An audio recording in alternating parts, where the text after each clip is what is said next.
On the shelves, a toy fire engine, small plastic oven, birdcage papered with tomorrow.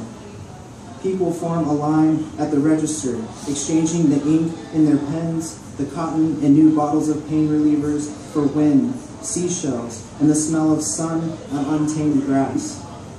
I have nothing in my pockets but a few coins to buy the birdcage. Thanks. Woo! It's September, and we're decorating ornaments at the kitchen table in case your marriage doesn't last to Christmas. The linoleum is gray beneath the worn-out light.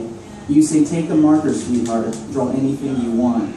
I want my parents' hands to meet again, so I sketch it with me in the middle, or I render it each onto separate globes to reflect the geometry of our kitchen. But in each scenario, I do it without words. I do it so silent, we can hear the wind gasp as a leaf tumbles through the air like an acrobat slated for the ground. I'm hoping you'll extend your arm before I roll off the table and we need a room. As always, the storm is remembered in the fields. I watch the cactus spread into root systems. Underneath, the earthworms carry the sun's light without their knowledge, and here the room darkens. I feel a metal sheet roof rust where the nails used to be, and the hay it covered flaking into rushing water. The owls search for kangaroo mice and find them, and the bones wash up to my porch step. The moon takes on its symbol as reflection of what I could have been, and now I'm a man. On the outside, I pluck a butterfly from its wings. On the inside, I take a picture of it, or I draw one and hang it in the window. I can tell there is still much growing to do. I can feel the weight of the torrent as it washes these windows clean. The bats come alive. The trails thicken with overgrowth. And I wander until the sun moused the valley's edges. A single day of snow balances on my tongue. I speak it, or at least I pretend to. Creatures that explode like fireworks before fading back into the night. An empire rises block by block amongst cosmic peaks. A blue hand and arm appear before him. The hand is severed and the moon is used to cap the wound. These lights dissipate as John screams.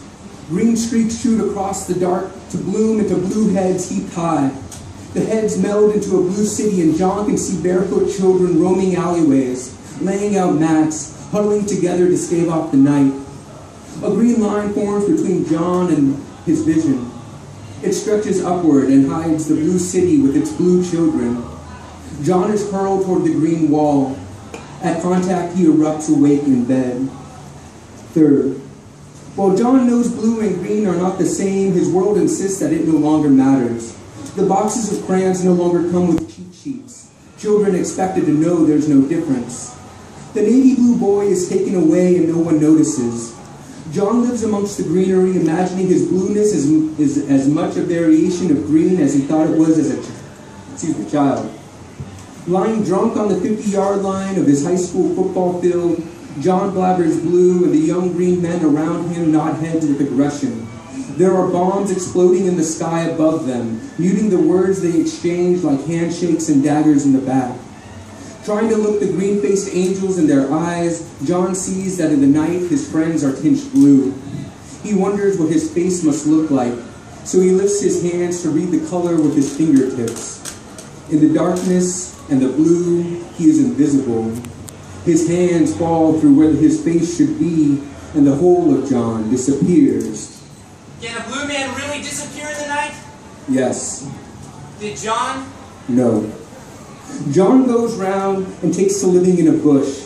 Half of him wants to hide there forever, to grow sour, to eventually fall to the ground where he might be squished into the earth and forgotten. In his seclusion, John grows, not sour, but bright blue, as a pulsating orb to fill a bush. When people walk by to consider him, they marvel at his grandeur and whisper about the giant blueberries that once rolled across the green line to be juiced and concentrated. John sees the green hunger in their eyes, so in the night he bursts from the orb to leave the bush and live his life as a variant. Thank you.